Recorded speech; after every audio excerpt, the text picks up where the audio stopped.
Magandang hapon po. Ayun. Si Sir Jose Jeter Castillo po, isang professor po ng Human Kinesiology and Human Biomechanics. Siya po ang nagtitraining sa atin dito sa ating mga practitioner, yung functions and relations ng bawat joint sa ating katawan.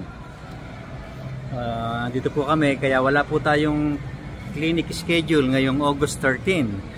Lahat po ng ating mga clinic ay sarado po. Pero bukas po, kung loloobin ng Panginoon, bukas po tayo dito sa Quezon City sa may Pitak Building, Matapang Street, East Avenue, Quezon City.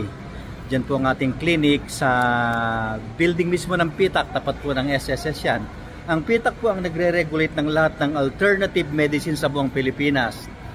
Sila po ang nagbibigay ng lisensya sa mga alternative practitioners sa ating bansa. Tapos ang clinic po natin ay meron din po sa Market bukas kung loloobin ng Panginoon. Sa third floor po, sa may Gift Market, dyan po sa may BGC sa Taguig. Meron po tayo dyan mula alas 10 hanggang alas 7 po.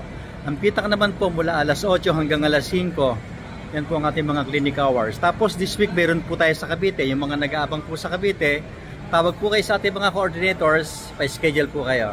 Okay po? Salamat po sa Diyos.